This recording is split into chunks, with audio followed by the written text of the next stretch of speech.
Nah, jadi yang pertama adalah why. Why itu yang pertama kita ngomong tentang apa koneksinya kepada dia. Tugas saya harus membayangkan saya adalah pemimpin yang bisa memberikan solusi. Mencari informasi dulu, apa yang sesungguhnya terjadi, baru saya sampaikan.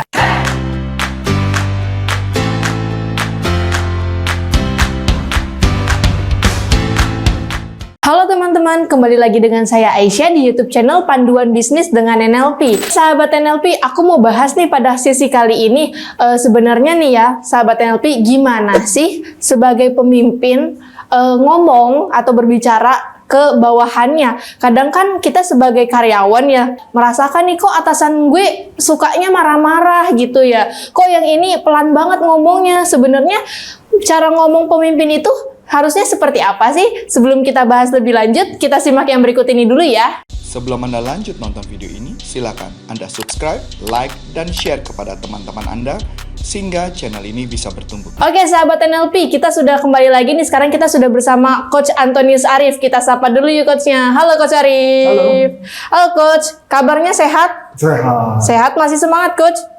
Baru jam berapa? Jamnya aja belum jam 12. Kan akhir bulan Coach. Ini nggak ada istilah akhir bulan lah. Akhir bulan justru mesti semangat membakar ya. Target biar nyampe. Bener banget nih sahabat NLP ya. Oke Coach, ini aku mau nanya nih Coach, perihal pertanyaan dari sahabat NLP juga.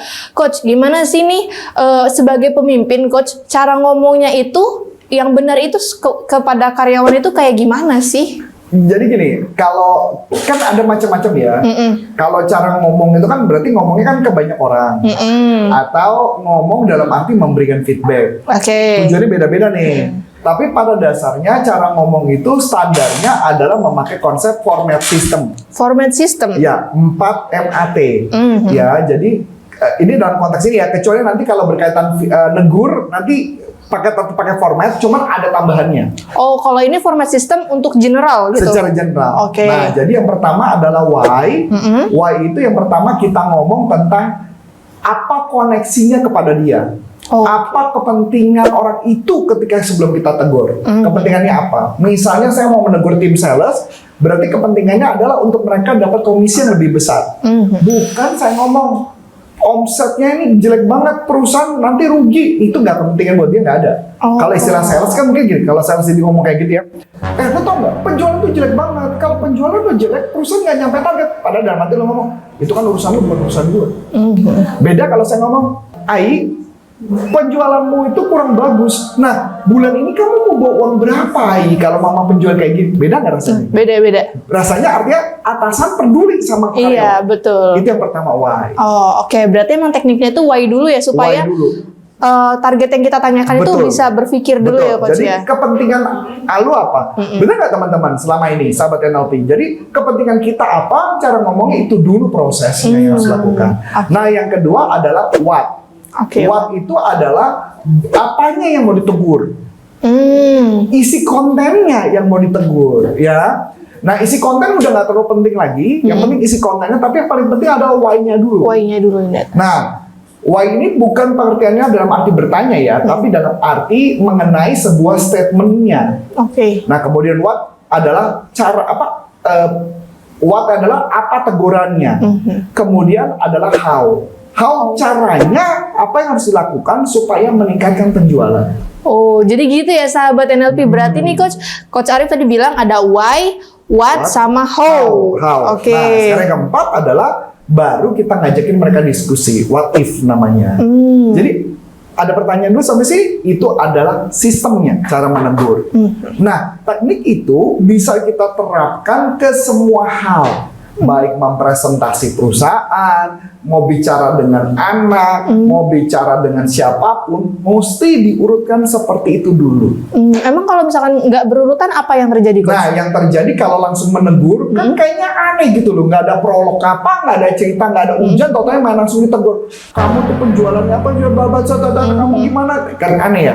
Jadi harus dikorelasiin dulu, supaya otaknya dia menyiapkan diri kepada hal itu. Itu dulu yang pertama, ya jadi format. Yang kedua, kalau kita konteksnya adalah menegur orang lain, yang pasti kita ada yang namanya frame. Frame. Figura. Oh, oke, figura. Pikiran. Jadi kalau figura pikiran, tugas saya harus membayangkan saya adalah pemimpin yang bisa memberikan solusi. Jadi kalau mama saya anggap begini, misalkan saya ambil contoh, wah si A ini kayaknya bermasalah, ini tukang bohong. Maka di kepala gua adalah berpikirnya udah negatif dulu di awal. Maka ketika ngomong, udah pasti bawaannya Judge. emosi, emosi gitu. Nah, saya kasih contoh. Kebetulan saya contoh tim saya Adi gitu ya. Nah, ketika saya menegur Adi, saya sudah tahu di kepala saya kelemahan Adi apa. Saya sudah sadar, itu dulu yang saya omongin di awal. Ya, jadi artinya karena saya sudah menyadari kelemahan Adi, jadi istilahnya saya suka banget dengan istilah dari stoisme sih. Apa tuh, jadi, Coach? Stoisme itu kalau nggak salah, ini saya lupa ya, antara Marcus Aurelius atau bukan Seneca sih yang jelas. Kalau di namanya negara Roma, di Romawi, itu mereka ada yang namanya pemandian umum. Oh, pemandian umum itu umum. kayak sebuah kolam renang, kayak model kolam renang, tapi mereka pada mandi di situ, kemudian baru mereka bertugas melakukan apapun. Jadi namanya pemandian umum. Nah, jadi dia ngomong, kalau lu mandi di pemandian umum, jangan sampai lu marah, karena lu udah tahu pasti lu bakal kesiram. Sama apanya, Coach? Ya kesiram sama orang lain kan? Oh. Ya namanya kan lagi mandi. Oh iya. Yang mandi pasti kesiram dong. Jadi kalau lu kena air dari orang lain, lu nggak boleh marah. Nah itu maksudnya konsepnya kayak gitu. Sama seperti kayak gini contoh. Misalkan kamu main basket. Kalau kamu lagi main basket, nggak sengaja ketika bolanya mental kena kepala lu, kamu nggak boleh marah dong. Karena nggak sengaja. Ya namanya main basket. Betul dong? Ya dong. Jadi artinya dia sudah mengetahui kalau namanya main basket udah pasti bakal dipukul bolanya, udah pasti bakal kejegal atau lu bakal kedorok, udah pasti. Jadi dari awal kita jangan berekspektasi kalau main basket lu nggak bakal ditepes gitu, nggak mungkin. Iya, bakal aman gitu nggak mungkin ya, Coach. Atau contoh nih, kamu bertinju, ibaratnya main tinju, jangan berharap musuh lu nggak mukulin lu. Kan lucu dong kalau dia mukulin lu terus lu baper, kan konyol. Dan lu pasti bakal dipukulin mamanya main tinju. Nah, jadi dari awal saya sudah ngeset di pikiran kalau ngomong sama Adi sudah pasti ada problem-problem seperti ini dulu di awal. Jadi ketika menyampaikan sesuatu dengan format sistem, saya akan lebih mudah menyampaikannya. Saya kasih contoh lagi. Ini bukan Adi ya, ini dengan alumni saya. Oke, Coach. Saya punya satu orang alumni yang memang daya tangkapnya nggak secepat itu. Jadi kalau dikasih tahu itu proses berpikirnya lama. Lama. Makanya orang-orang sering nanya, kok Coach Arif sabar banget ya? Ngejelasin sesuatu kepada satu orang, kok pelan banget hanya kepada orang itu. Saya jawab, karena di kepala saya tahu bahwa dia punya kelemahan itu. Itu yang disebut namanya frame. Nah, setelah sudah frame, baru dilanjutkan dengan format system. Cara melakukannya. Oke, kalau kayak gini dilihat-lihat ya, Coach ya. Mungkin sahabat NLP juga berpikir nih, Coach nih. Di satu sisi seorang pemimpin itu harus apal dong karakteristik karyawan-karyawan itu seperti apa? Harusnya seperti itu. Kalau sampai misal, makanya minimal tujuan kita ngomong apa? Memberikan solusi kah? Atau kita bilang ini orang nih. Nah, kecuali memang misalkan contoh, saya misalkan sama Mas Adi, saya nggak mau Mas Adi kerja lagi sama saya. Jadi kepala gue Mas Susun aja udah susah. Ya kan kalau gue Susun terakhir juga dari resign kan. Mas susah kayak gitu. Tapi kalau niat saya memang saya tidak punya niat untuk dia saya pecat, terus buat apa saya berpikir yang aneh-aneh? Jadi akhirnya saya harus ngeset yang orang gila apa? Udah tahu dia problem. Ya kan? Kemudian kita tetap nyalahin dia. Tapi mau mempertahankan kan aneh ya rasanya. Iya, nggak ada solusinya gitu. Solusinya nggak ada ya. Kalau mama dia tahu problemnya, kalau misalkan ternyata dia terjadi perubahan, berarti kan kalau istilah saya puji Tuhan dong, berarti kan itu bonus. Jadi makanya dari awal ketika kita bekerja, kita harus tahu karakter karyawan kita seperti apa, ketika menyampaikan sesuatu seperti apa. Maka ada saat kalau saya mengajar tuh pelan banget, ada saat saya mengajar cepet banget, tergantung dari siapa yang saya ajak ngomong. Ya, jadi kita menyesuaikan. Kalau seandainya misalkan kita nggak tahu nih, kita mau menegur seseorang, kita nggak tahu karakternya dia, yang bisa kita pakai adalah menggunakan konsep yang dalam NLP adalah peta bukan area yang sebenarnya.